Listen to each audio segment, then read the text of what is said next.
자, 이제 오늘의 이제 세 번째 시간이면서 교재 19쪽 제2절 공인중개사 제도 여기에 간단하게 이제 정리하고 그다음에 연속해서 24쪽 용어의 정의를 오늘 하겠습니다. 자, 19쪽을 보겠습니다. 공인중개사 제도예요. 이 공인중개사 자격제도가 1985년도에 처음으로 시험을 보게 되죠. 1회 시험을 봅니다. 그런데 공인중개사 자격제도가 도입된 이유가 그거예요. 과거에 공인중개사 자격제도가 없을 때는 부동산에 관련된 전문 지식이 없는 사람이 아무나 다 중개업을 했죠. 그러다 보니까 등기부를 볼 실력도 없는 사람이 중개를 하다 보니까 중개사고가 발생합니다. 그 중개사고가 발생했다는 것은 거래 당사자 중에서 한 사람은 큰 피해를 입는다는 뜻이죠. 근데 그 피해액이 단순하게 과일 몇 개 샀을 때 어이구 괜찮은 줄 알았더니 보니까 맛이 없네 뭐 이런 차원이 아니라 개인으로 입장에서 보면 전 재산에 대한 손해예요. 그 손해를 뭐 보전할 방법도 없다 보니까 안 되겠다. 부동산에 관련된 중개 업무는 부동산에 관련된 전문 지식이 있는 사람만이 중개업을 해야지 순개 사고를 막을 수 있지 않겠느냐라는 측면에서 자격제도가 도입돼서 85년부터 시험을 치게 됐는데 여러분들은 이제 2017년도에 시행하는 제28회 시험에 응시를 하여 합격을 할 거예요. 그럼 공인중개사 자격시험은 시험을 시행하는 국가기관이 있어요. 공인중개사이기 때문에 공인이라는 것은 국가가 인정한 자격이에요. 그러니까 시험을 시행하는 기관은 국가가 되겠죠. 그래서 시험 시행 기관이 누구냐 이거예요.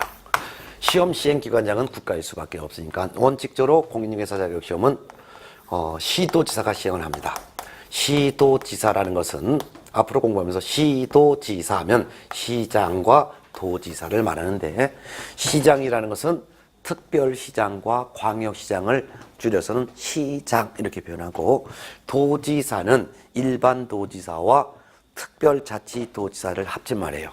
특별자치도지사라는 제주도지사를 말합니다. 그래서 공인중개사법 4조에 공인중개사가 되고자 하는 사람은 특별시장, 광역시장, 도지사, 특별자치도지사가 시행하는 시험에 합격해야 된다. 그러니까 누가 시험을 시행하느냐? 시도지사가 시행한다 이거예요. 그러면 시도지사니까 서울에서 시험을 보는 분들은 서울특별시장이 시행하는 시험에 합격해야지만 공인중개사가 되는 것이고 부산에서 시험 보시는 분은 부산광역시장이 시행하는 시험에 합격해야 된다는 뜻이고 경기도에서 시험을 보시는 분은 경기도지사가 시행하는 시험에 합격해야 된다 그 말이에요. 그러니까 우리나라 16개의 특별시, 광시, 도가 있는데 그 각각의 시도지사가 따로따로 시험 시행기관에 장이 된다 그 말이에요. 그런데 한 장 넘어가서 20쪽을 보게 되면 예외적으로 국토교통부 장관이 직접 시험을 시행할 수도 있다 해놨어요.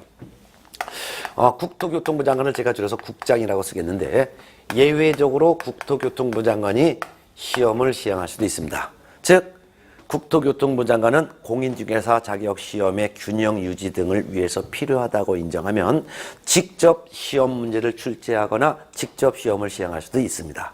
그런데 국토교통부 장관이 직접 시험을 시행을 하고자 할 때는 사전에 공인중개사 정책심의위원회라고 있어요. 이건 좀 이따 하는데 공인중개사 정책심의위원회에서 올해는 시도지사가 시험을 시행하지 말고 국토교통부 장관이 직접 시험을 시행하세요라는 사전 의결이 있다면 그때는 예외적으로 국토교통부 장관이 직접 시험을 시행할 수도 있습니다. 그런데 1회 시험부터 27회 시험까지 단 한 차례도 국토교통부 장관이 시험을 시행한 적은 없었어요. 전부 시도지사가 시험을 시행했죠. 근데 여러분 생각할 때는 아니 공인중개사 시험은 시험 보는 날짜가 같은 하루고 그리고 전국도 같은 날이고 시험 문제도 다 같으니 국토교통부 장관이 시행하는 것처럼 오해할 수도 있습니다. 그렇지만 단 한 차례도 장관이 시행한 적은 없고 시도지사가 따로따로 시험을 시행했고 다만 국토교통부 장관은 전국의 시험을 보는 같은 날짜고 문제가 같으니까 총 관리 감독만 장관이 하고 있었습니다. 그래서 여러분들이 시험에 나중에 문제들 이의를 건다면은 이 시도지사에게 이의 제기를 하게 되는 것이죠.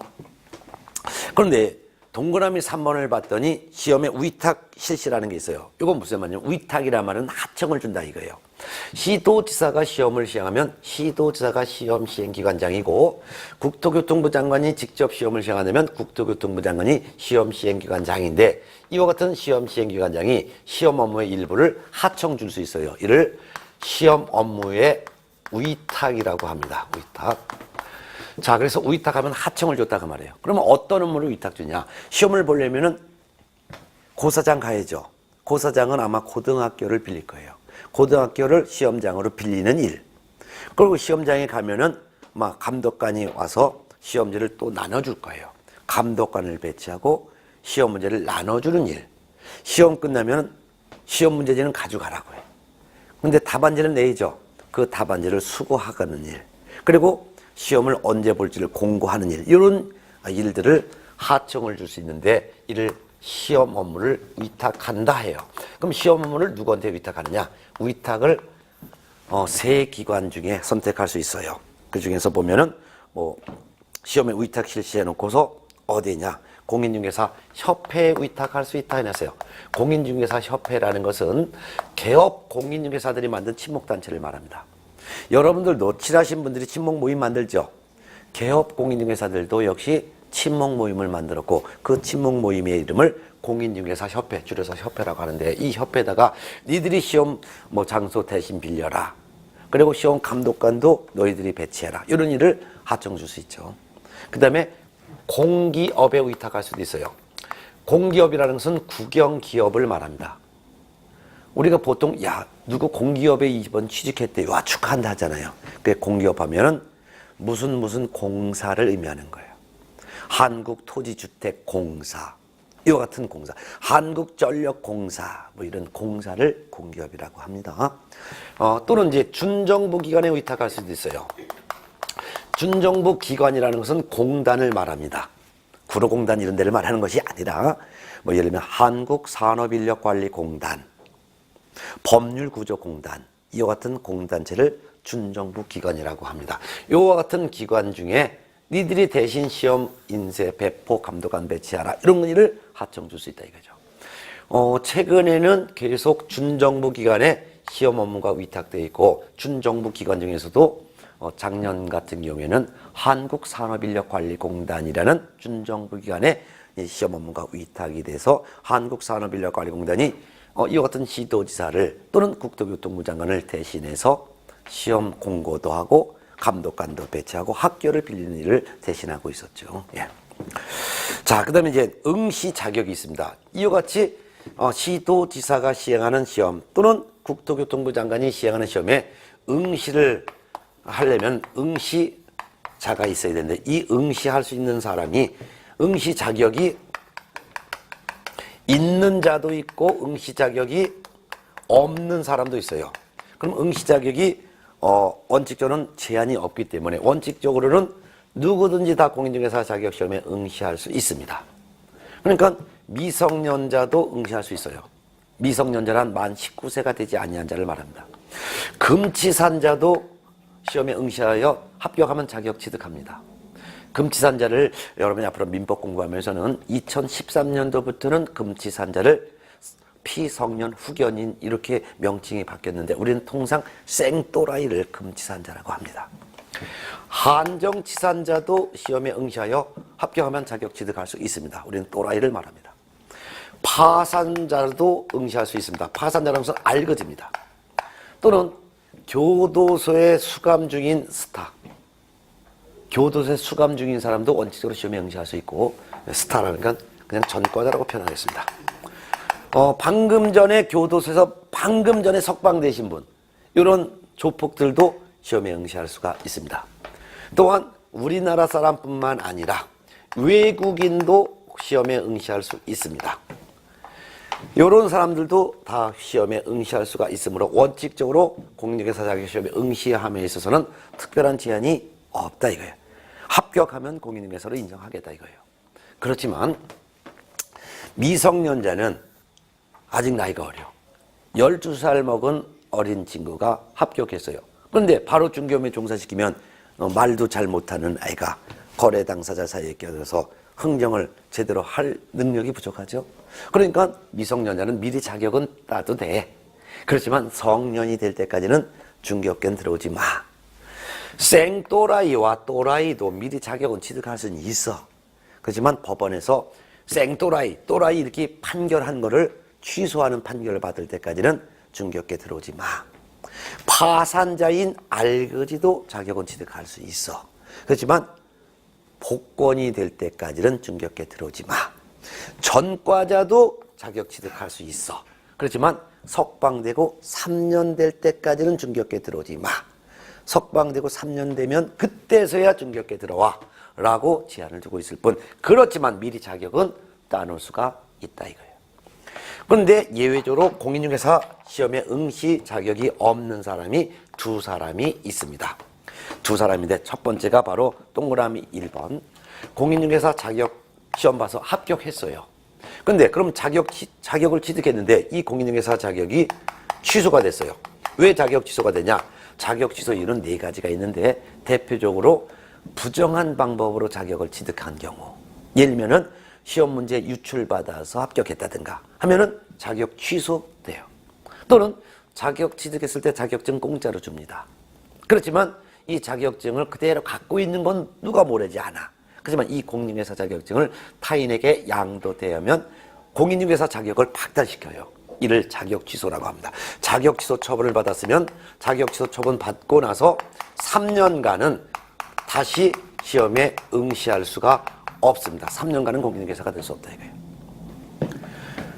또한 두 번째 또 한 사람이 있어요. 누가 있냐면 시험에서 부정행위 했어요. 컨닝했다 이거예요. 이 부정행위한 이 응시자에 대해서는 그 시험을 무효 처리해요. 무효 처분하면 무효 처분이 있은 후 5년간은 공인중개사 시험에 응시할 수 없습니다. 이렇게 해놨어요. 그럼 요 두 사람만 공인중개사 시험에 응시할 수 없을 뿐, 그 외 사람은 누구든지 다 공인중개사 자격을 미리 취득을 할 수는 있다 그 말입니다. 그래서 시험에 응시 자격이 없는 사람 두 사람을 기억을 해두세요. 첫 번째는 자격 취득했다가 자격 취소되고 몇 년? 3년간 시험 못 본다. 시험에서 부정행위한 사람 무효 처분하면 몇 년간 시험 못 본다? 5년간. 요 두 사람만 시험에 응시할 수 없고 그 외에는 다 공인중개사가 될 수 있다. 이렇게 보면 되겠죠. 네. 자, 그 다음에 이제 3번 시험의 공고라는 게 있습니다. 20쪽에 보면 하단 네 번째 줄 시험의 공고. 시험을 보려면은 시험 시행기관장이 공인중개사 자격 시험 언제 볼 예정입니다. 이런 예정 공고를 먼저 해요. 예정 공고는 2월 28일까지 미리 대충 언제쯤에 볼 예정입니다라는 것을 공고합니다. 그리고 교재 21쪽 확정 공고를 또 해요. 확정적으로 공인중개사 시험은 몇 년, 몇 월, 며칠 시험 보겠습니다. 어떠한 내용으로 보겠습니다. 이런 확정적인 공고는 시험 보기 90일 전까지 별도로 또 공고하도록 되어 있습니다. 자, 그 다음에 4번 보면은 21쪽 시험의 시행. 공인중개사 자격 시험은 매년 1회 이상 시행한다.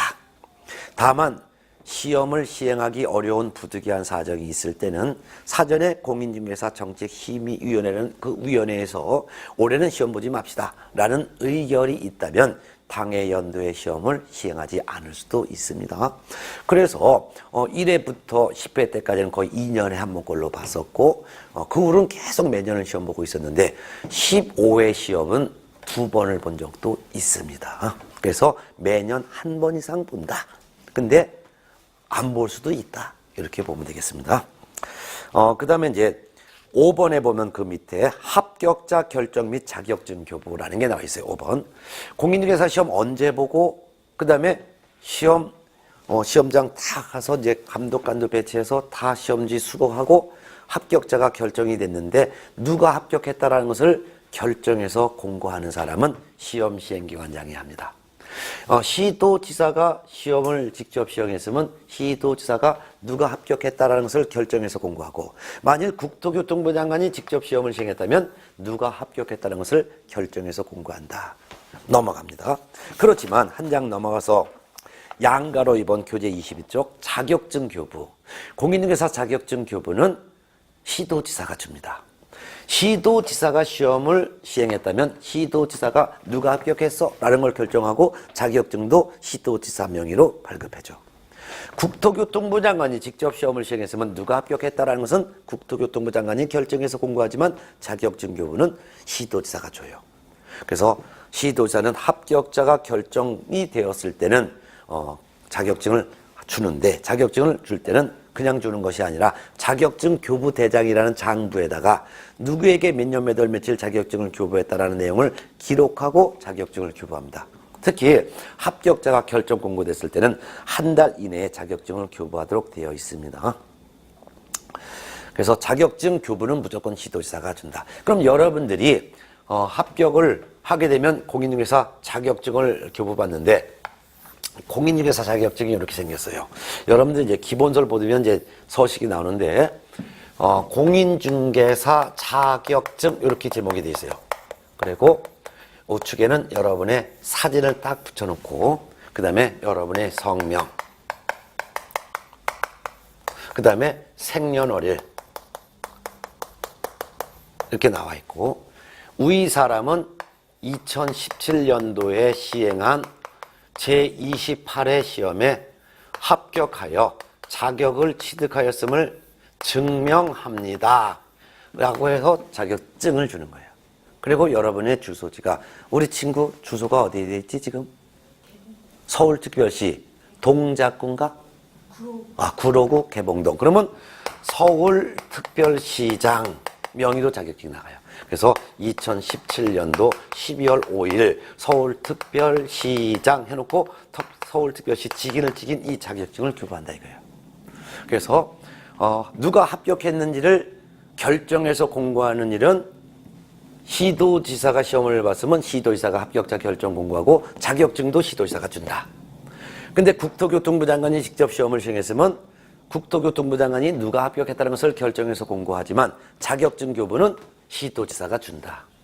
특히 자격증 교부는 합격을 했으면은 합격자가 합격됐다는 것을 결정해서 공고가 됐죠. 결정 공고하고 나서 한 달 이내에 시도지사 명의로 자격증이 발급된다. 이해됐습니까? 자격증 받을 때는 돈 안 됩니다. 그 이유가 시험에 응시하려면 응시자는 응시수수료를 납부하게 돼 있어요. 응시수수료를 1차, 2차를 같이 볼 때는 약 한 28,000원 정도 내외. 1차는 면제받아서 2차만 보는 사람이라면 또는 1차만 본다든가 하면은 한 15,000원 내외. 그 정도 응시수수료를 납부하여 응시했기 때문에 합격하면은 자격증은 공짜로 준다. 이렇게 이해하면 되겠죠. 그럼 이 공인중개사 자격 취득했으면 자격증을 사용을 해도 되고 사용하지 않아도 됩니다. 그래서 자격증을 사용할 의무가 없습니다. 그리고 공인중개사 자격 취득했는데 사용을 하지 않고 10년, 20년 지났다 하더라도 공인중개사 자격은 그대로 인정합니다. 그러니까 운전면허처럼 몇 년마다 갱신하고 이런 제도가 없습니다. 그러니까 한번 자격 취득했으면 죽을 때까지 그냥 자격 취소 처분받지 않는 한 죽을 때까지 공인중개사 자격은 인정합니다. 저도 공인중개사 자격에서는 여러분보다 선배입니다. 저도 공인중개사 자격을 취득한 지가 한 14년 가까이 됩니다. 그러면 저도 자격은 취득했지만 자격증 제 서랍에 그대로 있는데, 그렇지만 그대로 공인중개사 자격은 그대로 인정하고 있죠. 그럼 자격증을 사용할 의무는 없기 때문에 사용해도 되고 사용하지 않아도 상관은 없다. 그럼 자격증을 사용을 하면은 어떻게 사용하는지를 용어에 정해서 하겠지만, 자격증을 갖고 중개업 등록을 할 수도 있고, 예? 자격증을 갖고 중개업소에 취직할 수도 있어요. 중개업소에 취직을 소속이라고 표현합니다. 그럼 자격 취득하여 등록이 되면 개업 공인중개사가 된 거죠.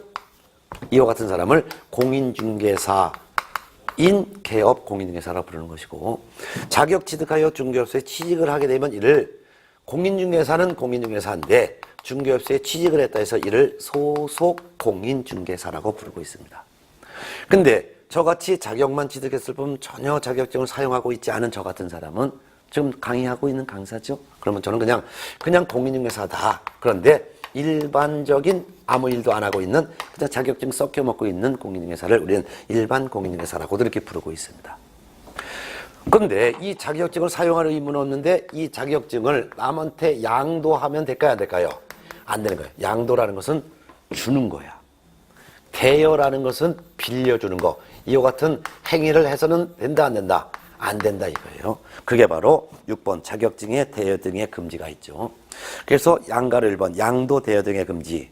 공인중개사 자격 취득했으니까 공인중개사죠. 그럼 자격 취득하면 공인중개사인데 이 공인중개사 이름이 A라고 하면 이 공인중개사는 다른 사람에게, 즉 B라는 사람에게 자기의 성명을 사용하여 중개업무하게 하거나 자기의 자격증을 양도 대여하는 행위를 해서는 안 된다 이거예요. 하면 안 됩니다 이거. 예? 네.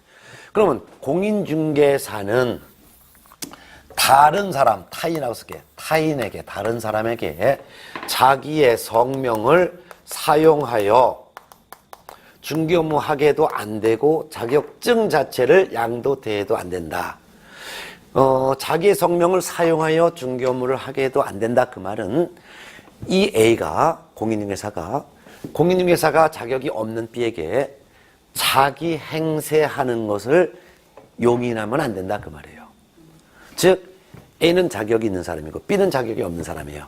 A가 B에게 야, 네가 내 행세도 돼 라고 하는 것을 우리는 자기의 성명을 사용하여 중개업무 하게 하는 거, 요거 하면 안 되고 이 증 자체를 주거나 빌려주는 행위를 해서도 안 되는 거예요.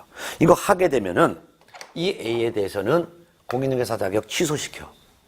그리고 1년 이하의 징역 또는 1,000만 원 이하의 벌금 중에 하나의 형벌도 가하는 거예요. 또한 누구든지 공인중개사의 자격증을 양수받아 사용하면 안 돼. 공인중개사가 아닌 사람이 공인중개사의 자격증을 양수받아 사용하게 되면 이 사람은 1년 이하의 징역 또는 1,000만 원 이하의 벌금 중에 하나로 처벌하래요. 그럼 자격증을 양수받아 쓴 사람은 본래부터 공인중개사가 아니지요. 그러니까 그 사람은 자격이 없었던 사람이니까 자격 취소의 대상은 아니고 1년 이하의 징역 또는 1,000만 원 이하의 벌금 중에 하나의 처벌의 대상만 되는 거예요. 그러면 자격증을 빌려주거나 준 사람은 자격도 뺏기고 1년 이하의 징역 또는 1,000만 원 이하의 벌금 중에 하나로 처벌도 하는 반면 자격증을 양수받은 사람은 그냥 1년 이하의 징역 또는 1,000만 원 이하의 벌금 중에 하나로 형사처벌만 받는 거예요. 네. 그 다음에 7번 유사명칭 사용금지라고 있어요. 공인중개사가 아닌 자는 공인중개사 또는 이와 유사한 명칭을 사용하지 못합니다.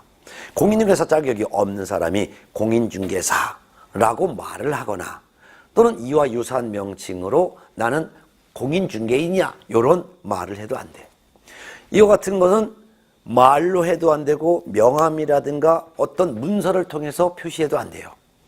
예, 그래서 공인중개사 자격이 없는 사람이 명함에다가 부동산 카페, 공인중개사 사무소 카페 대표 뭐 이런 걸로 쓰게 되면 이 사람이 공인중개사 자격이 있는 것으로 오인할 수 있죠. 그러니까 공인중개사 자격이 없는 사람은 말로 공인중개사 또는 이와 유사한 명칭을 써도 안 돼. 또는 문서로서 또는 명함으로서 이와 같은 명칭이나 유사 명칭을 사용해도 안 돼. 자격이 없는 사람이 이와 같은 명칭 또는 유사 명칭을 쓰게 되면 1년 이하의 징역 또는 1,000만 원 이하의 벌금에 처벌받습니다. 그 다음에 제3절 공인중개사 정책심의위원회라는 게 있어요. 아까 공인중개사 자격시험은 원칙은 시도지사가 시행한다 그랬죠. 근데 공인중개사 정책심의위원회에서 올해는 시도지사가 시험을 시행하지 말고 국토교통부 장관이 직접 시험을 시행하세요라는 심의위원회 의결이 있을 때는 이때는 국토교통부 장관이 직접 시험을 시행할 수도 있다 그랬죠. 그래서 공인중개사 정책심의위원회가 별도로 기구가 있어요. 한번 보겠습니다. 22쪽 설치 임의성이라고 있는데 공인중개사의 업무에 관한 다음 각호의 사항을 심의하기 위해서 국토교통부에 공인중개사 정책심의위원회를 둘 수 있다. 자, 읽어보세요. 국토교통부가 있습니다. 우리나라 행정부 중에서 국토교통부가 있는데 그 국토교통부 요 산하에 별도로 공인중개사 정책심의위원회, 줄여서는 심의위원회라고 하는데 이 심의위원회라는 별도의 조직을 둘 수가 있어요. 그럼 심의위원회는 어떤 내용을 회의하려고 심의위원회를 국토교통부 산하에 별도로 둘 수 있느냐? 오른쪽에 보면 음영 박스에 있죠. 네, 외우려고 하지 말고 그냥 이해하면 돼요. 뭘 심의하느냐? 여기서 심의회 회의하고 심의를 하는데 뭘 하느냐? 일단 공인중개사 자격 시험에 관련된 사항, 공인중개사 자격 시험 등 자격 취득에 관련된 사항을 심의합니다. 즉 올해 공인중개사 시험 볼까 말까, 시험을 본다면 올해 몇 명 합격시킬까, 이런 것을 회의할 목적으로, 또는 부동산 중개업을 좀 더 어떻게 하면 육성시킬지 이런 걸 회의하기 위해서, 또한 중개보수를 변경하기 위해서. 중개보수를 변경한다는 것은 지금은 주택이 아닌 부동산에 대한 중개보수는 거래금액의 0.9% 범위 안에서 받도록 했어요. 이 보수가 너무 적으면 좀 보수를 좀 올려주자. 보수가 너무 많아서 의뢰인들인 팔고 사는 사람들이 너무 중개보수가 너무 많아서 그러면 좀 보수율을 좀 낮추자. 이런 것을 회의하기 위해서. 그 밖에 손해배상 책임의 보장에 관한 사항. 손해배상 책임의 보장이라는 것은 보험 가입금액이에요. 보험. 개업공인중개사가 중개업을 하다가 의뢰인에게 잘못 중개하여 손해를 발생시켰으면 배상해야죠. 그런데 지금 현재는 공인중개사인 개업공인중개사는 1억 원 이상의 보증을 설정하고 그 보험 등을 가입하래. 근데 그러면 1억 원을 가입했으면 이 개업공인사가 매수인에게 물건을 잘못 설명하여 5억 원의 재산적 손해를 발생시킬 수도 있죠. 그러면은 개업공인사가 아무것도 가진 게 없다 하더라도 보험회사에서 1억 원까지는 보험으로 배상해 줄 수 있도록 해라 이거예요. 그럼 나머지 4억 원은 어떻게 돼? 개업공인중개사 자기 돈으로 또 배상해야지. 근데 개업공인사가 가진 돈이 없으면은 의뢰인은 뭐 보험금 1억 받고 끄실 수밖에 없잖아요. 그러니까 이게 금액이 보험 금액이 너무 적으니까 좀 올리자 뭐 이런 거를 회의하기 위해서 국토교통부 산하에 공인중개사 정책심의위원회, 근데 이걸 주의가 줄여서는 그냥 심의위원회라고 줄인 거예요. 심의위원회를 둘 수 있다. 그럼 심의위원회는 한 명 갖고 위원회라고 할 수는 없겠죠. 그래서 심의위원회는 그 구성이 위원장과 위원으로 구성되어 있어요. 그래서 바로 책에 위원장과 위원으로 구성하고 있다. 위원장은 한 명이에요. 위원장 한 명을 포함해서 전체는 7명 이상 11명 이내의 위원으로 구성하는 거예요. 그러면 위원장이 한 명이면은 위원은 최소 6명, 최대 10명 이렇게 된다는 거죠. 이와 같은 위원장과 위원으로 구성되는데 이 위원장은 누가 위원장이냐면 국토교통부는 장관이 있지만 장관 밑에 차관이 있어.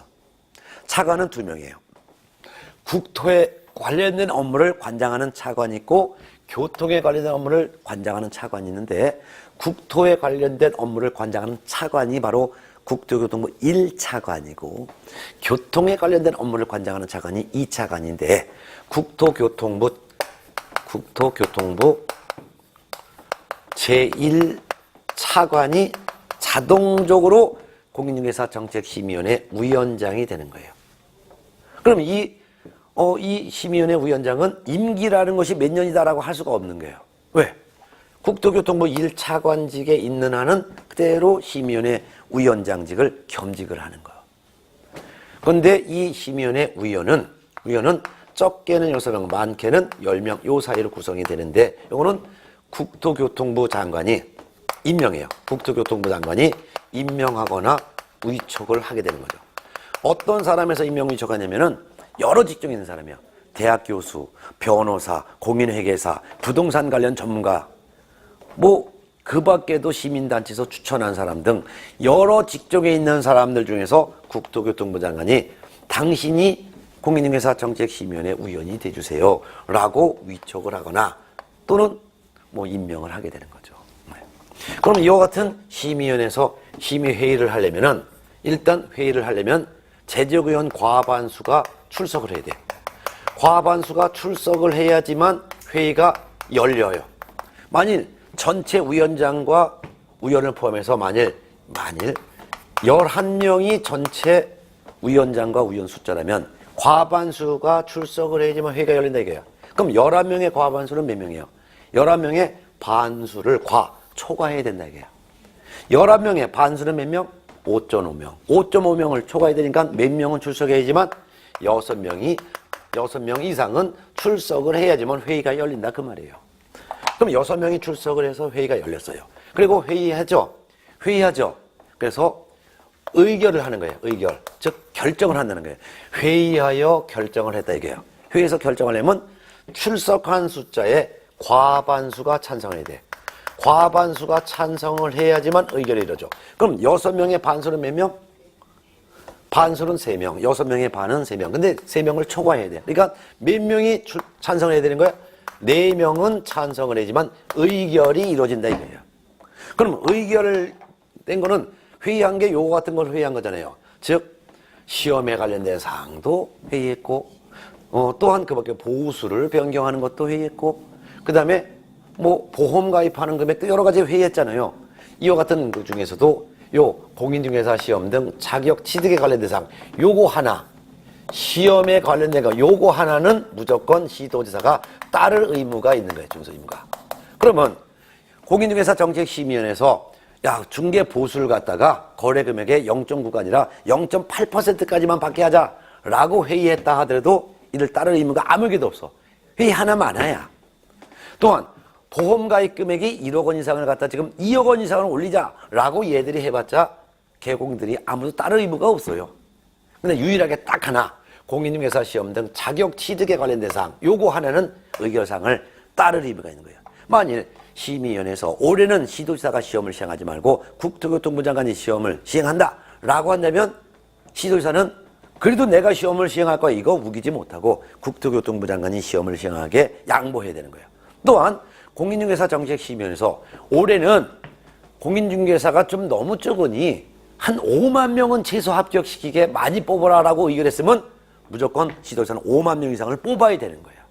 그래서 심의위원회에서 의결사항 중에서 딱 하나만 따를 의무가 있는데 공인중개사 시험 등 자격 취득에 관련된 사항 요거 하나는 결정된 걸 따를 의무가 있고 나머지는 따를 의무가 없다. 이렇게만 이해하시면 되겠습니다. 이해됐습니까? 예. 그냥 요 정도 하고 넘어가요. 그 다음에 한 장 넘어가서 24쪽 보면 제4절 용어의 정의가 나옵니다. 오늘의 메인 포인트는 바로 24쪽에 있는 제4절 용어의 정의가 되고 이 용어의 정의가 아주 오늘의 가장 중요한 파트가 되겠습니다. 여러분들이 공부하려면 단어를 알아야 되는데 그 단어가 오늘 이 마지막 시간에 나오게 되는 거예요. 그러면 판서를 다 지우고서 해볼까 합니다. 자, 그럼 용어의 정의에서 첫 번째 중개라는 용어부터 나오는데 한번 하나씩 합니다. 자, 공인중개사법이 법률 줄임말인데 1조부터 51조까지 있다 그랬어요. 그 중에서 2조가 바로 용어의 정의예요. 공인중개사법에 나오는 단어가 여러 단어가 있는데 그 중에서도 가장 많이 나오는 단어 6가지를 따로 빼서 요 단어의 뜻은 이런 뜻입니다라고 규정했다. 이를 용어의 정의라고 합니다. 그러면 총 6개 용어 중에서도 첫 번째 용어가 바로 중개라는 용어가 되겠습니다. 한자로 쓰면 사람 인변의 가운데 중자. 사람들 사이에 끼어들어서 소개하고 알선하는 것을 한자로 쓴 거예요. 자, 그럼 이 중개라는 용어를 봤더니 정의가 바로 나와 있어요. 정의를 봤더니 중개라 하면 중개 대상물에 대하여 중개, 흥정이고 대상이 되는 물건. 흥정의 대상이 되는 물건은 결국 부동산을 말하는 거예요. 그래서 부동산에 대하여 거래 당사자 간에 그 말은 거래 당사자 사이에 끼어들어서 뭘 하느냐? 매매, 교환, 임대차, 그 다음에 단어가 나와요. 그 단어가 무슨 조사가 나와요? 그 밖에라는 조사가 나옵니다. 그 밖에 권리의 득실 변경에 관한 행위를 득실 변경에 관한 행위를 뭐 하는 거냐? 알선하는 것을 말한다. 이런 행위를 알선하는 것. 이를 중개라고 합니다. 알선한다는 것은 흥정 붙여주고 교섭해주는 것을 알선하죠. 결국 중개란 알선하는 것을 말한다. 같은 말인데 흥정 붙여주는 걸 말하는 거예요. 근데 뭘 흥정 붙여주냐? 부동산이라는 물건에 대해서 거래 당사자 간에 끼어들어서 매매가 되도록 흥정 붙여주거나 교환, 바꾸는 거예요. 교환하도록 흥정 붙여주거나 임대차, 빌려주는 것을 임대차라고 하죠. 빌려주도록 알선하거나 그 밖에 또 있다. 그 밖에 권리의 득실 변경에 관한 행위를 그 밖에 권리의 득실 변경에 관한 행위라는 것은 그 밖에도 다른 거래를 그 말에 다른 거래를 흥정 붙여주는 것을 알선이라고 한다. 자, 앞으로 공부하면서 그 밖에라는 조사가 자주 나오게 될 거예요. 여러분 초등학교 때, 중학교 때 그 밖에라는 말 조사 배웠죠? 그래서 주어, 수어 이렇게 공부하면서 그 중에서도 그 다음에 접속사도 있고 부사도 있고 이런 걸 배웠잖아요. 근데 이 조사가 있어요. 조사라는 것은 문장을 보조해주고 받쳐주는 그런 품사를 조사라고 하는데 그 밖에라는 조사가 문장과 문장 사이에 있으면 요 앞에 있는 문장은 뒤에 있는 문장의 대표적인 예가 돼요. 그러니까 권리의 득실 변경에 관한 행위의 대표적인 예가 매매거래, 교환거래, 임대차 거래가 있고 그 밖에도 다른 거래가 또 있다 이거죠. 다른 예를 들어볼게요. 쌀, 보리, 그 밖에 곡식 하면 곡식의 대표적인 예가 쌀과 보리가 있는데 쌀, 보리뿐만 아니라 다른 곡식도 또 있다 이거죠. 소, 돼지, 그 밖에 가축하면 가축의 종류는 소, 돼지도 있지만 그게 대표적인 거고 그 외에 또 다른 가축도 있다 그런 뜻이에요. 그래서 권리의 득실 변경에 관한 행위란 거래를 말하는데 그 거래는 매매거래, 교환거래, 임대차 거래가 있고 그 밖에 또 다른 거래 예를 들면 전세거래, 저당권 거래 등 다른 거래도 있죠. 이런 거래를 알선하는 것을 말하는 거예요. 알선한다는 것은 흥정 붙여주고 교섭해주는 거. 특히 여러분 이제 민법을 앞으로 이제 공부하면은 권리의 득실 변경 이거부터 시작을 하게 될 거예요. 그러면 권리의 부동산에 대한 권리는 여러 가지 권리가 있는데 취득을 줄임말이에요. 취득을 줄임말, 실은 상실을 줄임말이에요. 부동산에 관련된 권리가 취득 또는 상실하는 것을 변경이라고 표현한 거예요. 그러면 매매라는 거래가 이루어졌다고 생각해봐요. 그럼 매도인은 지부동산 소유권이라는 권리가 상실하고 매수인은 매도인의 부동산에 대한 소유권이라는 권리를 취득하는 변경이 이루어지죠. 교환 거래가 이루어지면 교환 당사자는 내 부동산을 상대방에게 주니까 소유권 상실. 그렇지만 상대방은 내 부동산 소유권 취득. 그 대신 반대로 그 상대방은 그 부동산을 나한테 주니까 소유권 상실, 나는 취득. 이런 권리의 득실 변경이 일어나죠. 임대차라는 거래가 이루어지면 임대는 지부동산인데 사용 못하고 임차인이 사용할 수 있는 권리를 취득하죠. 그래 안 그래? 전세권 거래가 이루어지면 전세권 설정을 한 그 건물주는 지 건물 사용하지 못하고 전세금을 받아. 그 대신 전세권자가 전세권 설정자의 건물을 사용하고 그 기간이 끝나면 그대로 목적물을 인도해 줄 의무를 부담하죠. 저당권 거래가 이루어져 봐요. 그러면 내가 돈을 한 5억이 필요해. 근데 은행 가서 돈 꿔달라니까 은행에서는 돈 안 꿔줘. 그러니까 네가 돈 안 갚으면 어떻게 할 거야? 그럼 제가 돈 안 갚으면 제 아파트를 은행에서 그냥 팔아 먹으세요. 이렇게 아파트를 담보 제공하겠죠. 그러면 아파트와 같은 부동산을 담보 제공하고 돈을 빌리는데 채무자인 내가 돈을 안 갚으면 은행이라는 저당권자가 지 마음대로 경매 처분할 수 있는 권리를 넘겨주는 권리를 저당권이라고 하는 거예요. 그러면 저당권이라는 거래가 이루어지면은 저는 돈 갚아야지. 나중에 돈 꼬았으니까 안 갚으면 은행은 채무자인 저의 아파트를 마음대로 경매 처분할 수 있는 권리가 있기 때문에 나는 처분권이 상실되고 처분권은 은행이 취득하는 권리의 득실 변경이 일어나는 거예요. 그래서 권리의 득실 변경에 관한 행위란 거래를 말하는데 그 거래는 매매거래, 매매계약. 거래라는 것은 거래 계약을 말하는데 매매계약, 교환계약, 임대차 계약이 대표적인 거래계약의 예이고 그 밖에도 다른 거래, 전세권 설정계약, 저당권 설정계약 등 여러 가지 거래를 하도록 알선하는 것은 전부 다가 중개라고 한다. 이해됐습니까? 오케이. 이렇게 표현했어요.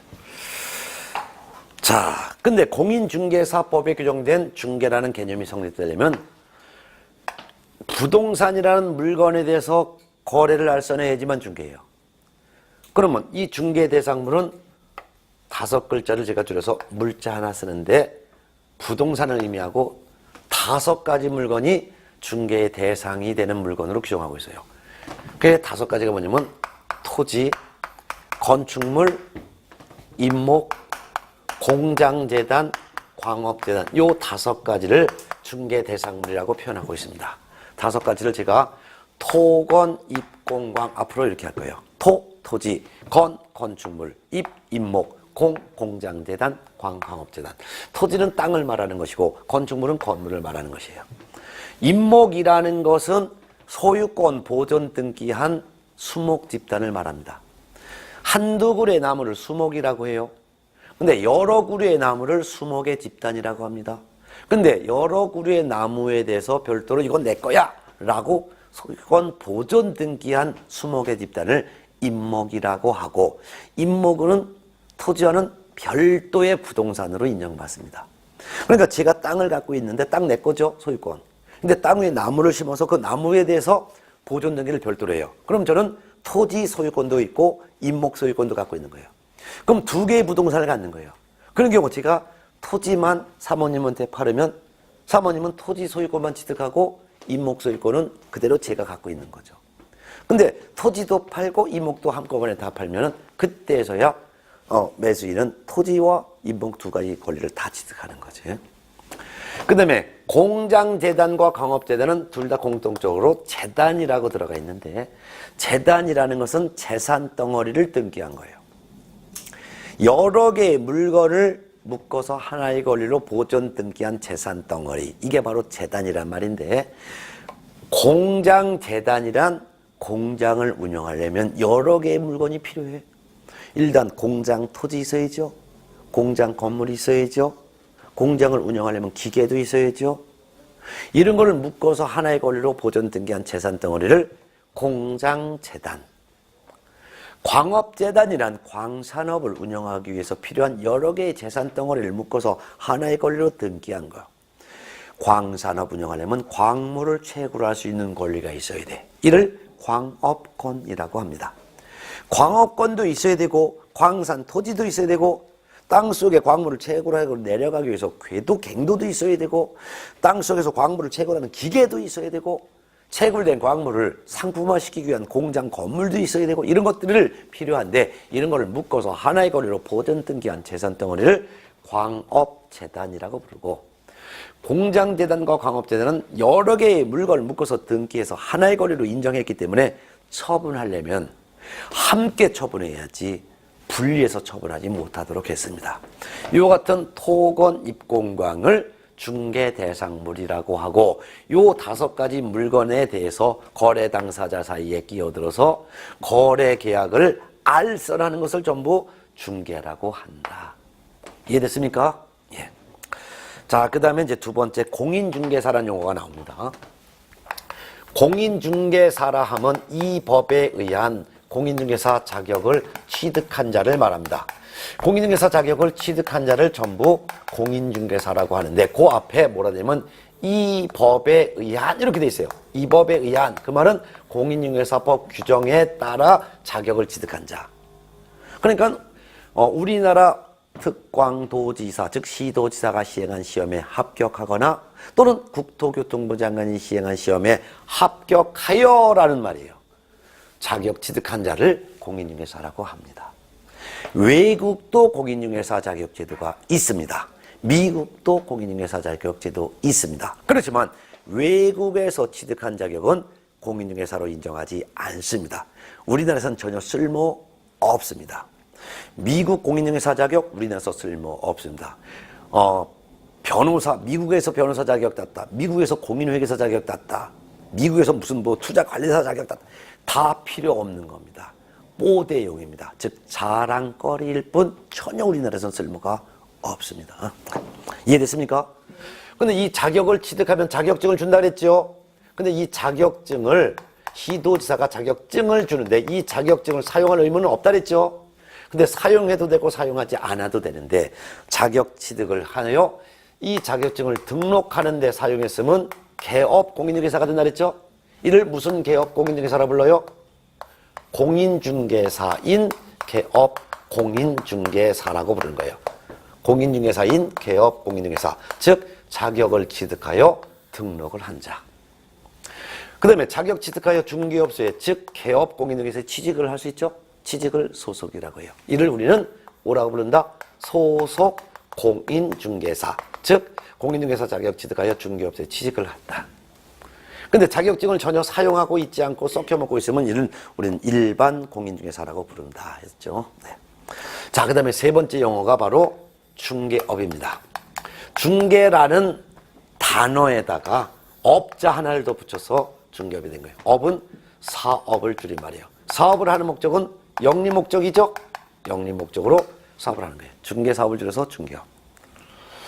자, 그런데 용어의 정의를 봤더니 중개업이란 뭐라고 했냐면 중개업이란 다른 사람의 의뢰에 의하여 일정한 보수를 받고 중개를 업으로 행하는 것을 말한다. 중개를 업으로 행하는 것. 업이라는 것은 계속 반복을 의미합니다. 앞으로 공부하면서 업이라는 단어가 딱 나면 업은 계속 반복, 이를 업이라고 표현하고 있다. 이렇게 이해하면 되겠습니다. 그러면 중개업은 다른 사람으로부터 중개해달라는 부탁을 받고 그 부탁을 한 사람으로부터 보수도 받고 중개를 어떻게 하는 거예요? 계속 반복하는 것을 중개업이라고 합니다. 이 중개업은 두 종류의 중개업이 있습니다. 그래서 중개업의 종류는 두 종류의 중개업이 있는데 하나는 등록한 중개업, 하나는 무등록 중개업. 자, 그럼 등록한 중개업이라는 것은 중개사무소 개설 등록을 한 후 다른 사람의 의뢰에 의하여 일정한 보수를 받고 중개를 업으로 하면 이거는 등록한 중개업이에요. 등록한 중개업, 등록한 중개업이 되는 거예요. 근데 등록을 하고서 중개업을 했으니까 이건 법을 지켰죠. 이래서 우리는 적법한 중개업이라고도 표현합니다. 법을 지켰다 이거예요. 그런데 무등록, 등록을 하지 아니하고 중개업을 했어요. 이건 무등록 중개업이에요. 무등록 중개업은 법을 위반했다 해서 이를 위법한 중개업이라고 표현합니다. 그렇지만 등록한 중개업이건 무등록 중개업이건 다 중개업에 해당합니다. 다만 등록한 중개업을 한 사람은 처벌받지를 않는 반면 무등록 중개업을 한 사람은 3년 이하의 징역형에 처하거나 앞으로 이렇게 하면 슬래시 하면 또는이란 뜻이에요. 또는이란 말이에요. 또는 2천만 원 이하의 벌금형에 처벌을 할 뿐이죠.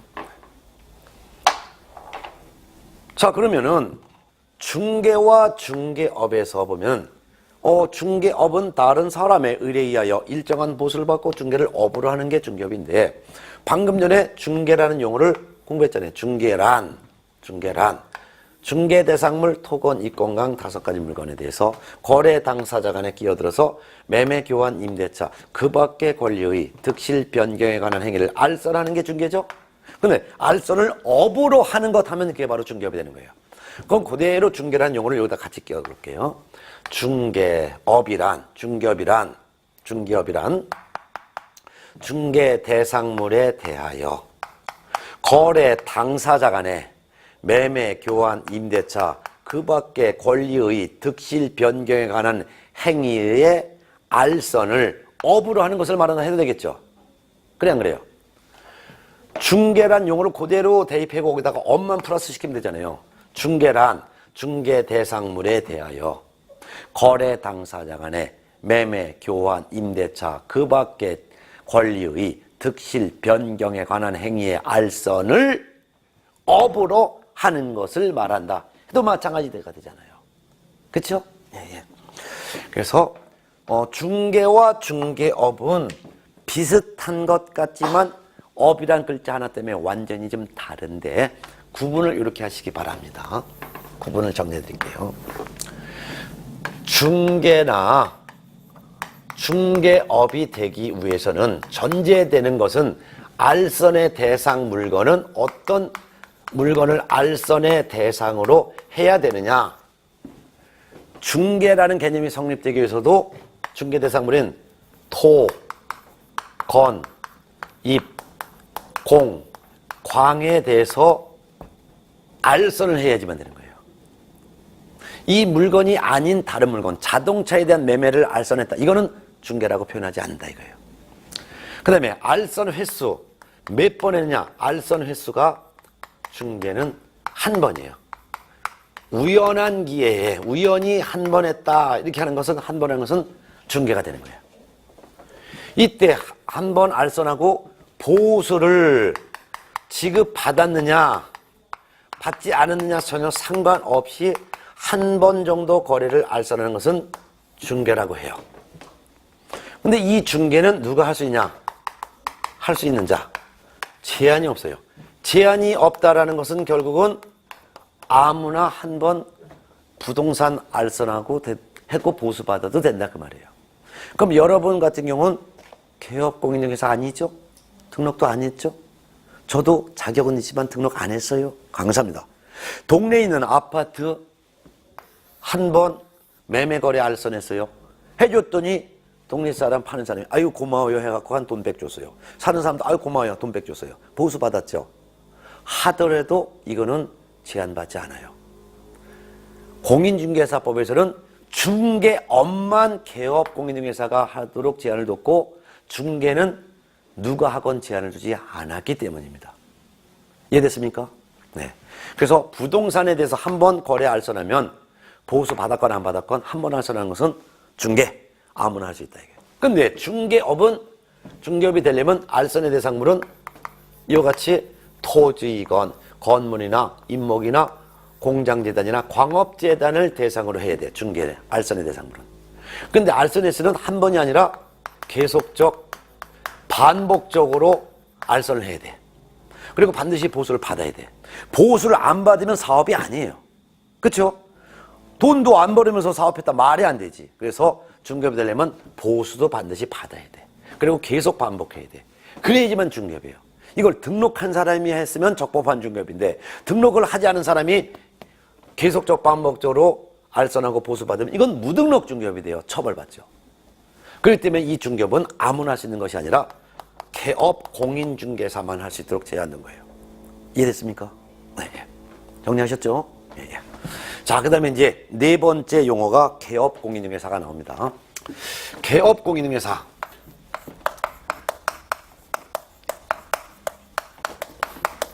제가 앞으로 강의할 때는 개콩 이렇게 표현할게요. 예전에는 부동산 중개업자를 예전에 중개업자를 지금은 중개업자라고 표현하지 않고 개업 공인중개사라고 명칭이 바뀌었기 때문에 지금 중개업자는 용어 쓰지 않고 개업 공인중개사라고 합니다. 근데 이 개업 공인중개사란 누구냐? 이 법에 의하여 중개사무소의 개설 등록을 한 자를 말한다. 등록을 한 자를 개업 공인중개사라고 표현하고 있어요. 그래서 등록한 자란 말이나 개업 공인중개사 말이나 똑같은데 줄여서는 제가 개공할 거예요. 근데 이 개업 공인중개사의 종류가 아까 몇 종류가 있다 그랬어요? 3종류. 그래서 3종류의 개공이 있는데 일단 첫 번째를 봤더니 교재 양가로 2번 개업 공인중개사의 종별 해놨어요. 종별이란 개업 공인중개사의 종류를 구별했다 이거예요. 동그라미 1번 봤더니 법인인 개업 공인중개사 가로 열고 중개법인 이렇게 돼 있죠? 네. 몇 페이지에 있어요? 25페이지 하단 밑에서 5번째 줄 보면 동그라미 1번 법인인 개업 공인중개사에 있어요. 법인 개업 공인중개사란 법인 설립 등기를 마친 후 중개사무소 등록까지 한 회사를 말한다. 그래서 법인인 개업 공인중개사 회사를 설립하여 또는 협동조합을 설립하여 법인 등기를 마친 다음에 별도로 중개사무소 등록까지 한 법인체를 말한다. 법인이 되는 것은 등기가 된 단체인데 등기는 등기소에서 해요. 근데 등록은 등기소에서 등록해 주는 게 아니라 시군구에서 합니다. 그렇기 때문에 먼저 등기소에 가서 상업 등기를 해요. 여러분 그 시청역에 보면은 전철역 시청 서울시청역에 보면은 덕수궁이 있어요. 덕수궁에 보면 문에 대한문이라고 써 있거든요. 덕수궁 돌담길을 타고 왼쪽으로 쭉 걷다가 한 200m쯤 보면은 왼쪽에 법인 등기소가 있어. 그래서 상업 등기소 이렇게 써 있을 거예요. 거기 가서 별도로 회사 설립 등기를 마치면 그때서야 법인이라고 인정하는 거예요. 그런 다음에 시군구에 가서, 예를 들면은 뭐 동작구에 가서 별도로 중개사무소 등록까지 한 회사, 이를 우리는 법인인 개업공인중개사다 이렇게 보면 되겠죠. 회사다 이렇게 보면 돼요. 한 장 넘어가서 두 번째 동그라미 2번이 공인중개사인 개업공인중개사. 이분은 공인중개사 자격을 취득한 후 중개사무소 등록까지 한 사람. 그 다음에 세 번째 법부칙 6조 2항에 규정된 개업공인중개사. 공인중개사 자격 없지만 예전에 중개업을 할 수 있도록 신고했거나 또는 허가받아서 나중에 등록증으로 맞바꿔서 지금까지 중개업을 하고 있는 공인중개사 자격이 없는 그러한 개업공인중개사를 법부칙 6조 2항에 규정된 개업공인중개사라고 한다. 앞으로 강의할 때 법인인 개업공인중개사를 법개공, 공인중개사인 개업공인중개사를 공개공, 부칙 6조 2항에 규정된 개업공인중개사를 부개공 이렇게 줄여서 강의할게요. 이해하셨죠? 그 다음에 다섯 번째 용어가 소속공인중개사가 나옵니다. 소속하면은 개업공인중개사에 취직을 했다는 말이고, 소속공인중개사 하면은 개업공인중개사에 소속한 공인중개사예요. 개업공인중개사에 소속을 한 공인중개사를 우리는 개업공인중개사라고 한다. 그럼 개업공인중개사는 몇 종류가 있다 그랬어요? 세 종류가 있다 그랬잖아요. 그래서 회사인 개업공인중개사, 즉 법인인 개업공인중개사에, 또는 공인중개사인 개업공인중개사에, 또는 법부칙 6조 2항에 규정된 개업공인중개사에 취직을 한 공인중개사 자격 취득한 사람을 말한다. 따라서 공인중개사 자격을 취득하여 법개공에 취직했건 공개공에 취직했건 부개공에 취직했건 다 자격 취득하여 개공에 취직을 하면 다 소속공인중개사라고 한다.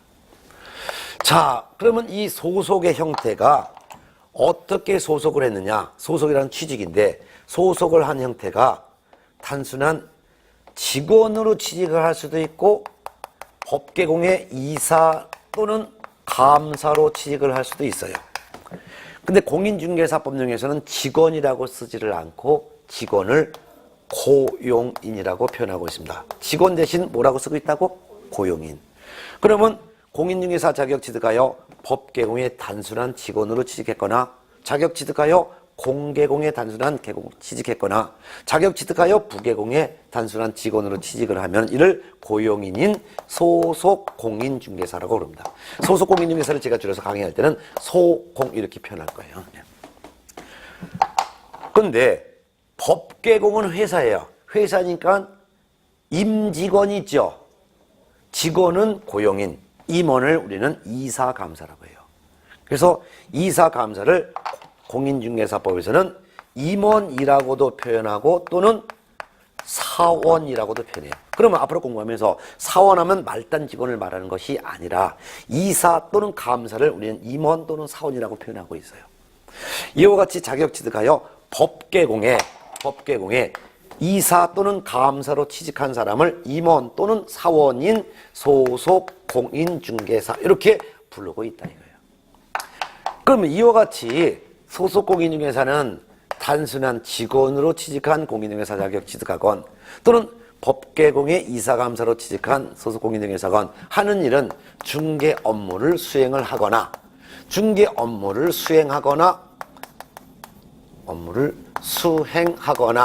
또는 개업공인중개사의 중개 업무를 보조합니다. 보조. 자, 그럼 중개 업무를 수행한다는 것은 개업공인중개사 대신 물건을 매수인에게 설명하고 계약서를 쓰는 행위를 중개업무 수행이라고 표현하고 있고, 개업공인중개사의 중개업무를 보조한다는 말은 심부름이에요. 현장을 안내해서 부동산을 보여주거나 또는 등기소에 가서 등기부를 발급받아오는 일을 보조라고 하는데 이와 같은 업무를 소속공인중개사가 할 수 있습니다. 이해됐습니까? 네. 자, 마지막 용어하고 오늘 수업 마칠 건데 여섯 번째 용어가 중개보조원이라고 나와 있습니다. 중개보조원 6번 찾으셨습니까? 예. 정의를 보았습니다. 정의를 읽어봤더니 중개보조원이란 공인중개사가 아닌 자로서 개업공인중개사에 소속되어 중개 대상물에 대한 현장 안내 및 일반 서무 등 개업공인중개사의 중개 업무와 관련된 단순한 업무를 보조하는 자를 말한다. 즉 중개보조원이란 공인중개사 자격 없이 개업공인중개사에 취직을 한 사람을 중개보조원이라고 한다. 그러면 공인중개사 자격 없이 법계공의 직원으로 취직했거나 공인중개사 자격 취득하여 공인중개사 자격 없이 자격을 취득하지 않고 법계공의 단순한 직원으로 취직했거나 공인중개사 자격 취득하지 않고 공계공의 단순한 직원으로 취직했거나 또는 공인중개사 자격 취득하지 않은 상태에서 부계공의 그냥 단순한 직원으로 취직한 사람을 전부 중개보조원이라고 한다. 그래서 중개보조원 하면은 공인중개사 자격 취득하지 않고 중개업소에 취직한 직원을 중개보조원이라고 하는구나 이렇게 알아두시고 이분은 중개업무 수행을 못합니다. 그러니까 물건 설명이나 계약서 작성은 못하고 중개보조원은 보조일만 합니다.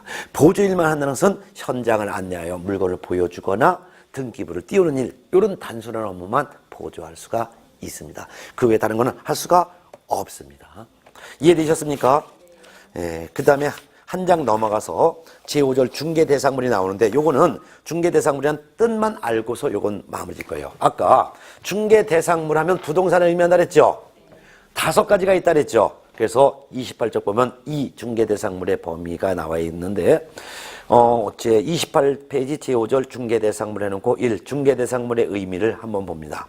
중개대상물의 의. 중개대상물이란 누구만 중개업을 할 수 있는 물건? 개업공인중개사만 중개업을 할 수 있는 물건. 여러분이나 저는 개업공인사가 아니죠. 등록을 한 자가 개업공인중개사인데 개업공인중개사만 중개업을 할 수 있는 물건을 중개대상물이라고 한다. 그럼 중개대상물의 종류는 범위가 5가지가 있는데 바로 토, 건, 입, 공광이 있다. 토, 토지, 건, 건물, 입, 입목, 공, 공장재단, 광, 광업재단. 요거를 5가지를 중개대상물이라고 하고 이 5가지 물건은 오로지 개업공인중개사만 중개업을 할 수 있는 물건이다. 여러분이나 저처럼 등록을 하지 않은 사람이 중개대상물에 대해서 한 번 중개하는 건 괜찮지만 계속적 반복적으로 중개하고 보수받으려면 등록을 해야 되는 것이다. 따라서 이 중개대상물은 개공만 중개업을 할 수 있는 물건이다. 중개대상물의 종류는 5가지가 있다. 토, 건, 입, 공방이다. 이해됐습니까? 예, 이런 내용을 공부했습니다. 그러면 여기까지 하고 다음 시간에는 31페이지에 있는 중개사무소 개설 등록 및 결격 사유를 공부할 거예요. 공인중개사 자격 취득했다 해서 바로 중개업을 할 수 있는 건 아니라 그랬죠. 자격 취득했다 하더라도 중개업을 하려면 뭐 하라 그랬어요? 등록. 그래서 다음 시간에는 등록을 하여 개업 공인중개사가 되는 방법을 다음 시간에 공부할 거예요. 여러분 제가 합격시켜 드릴게요. 저 믿고 따라오세요. 꼭 자격증 만들어 드릴게. 네, 고맙습니다.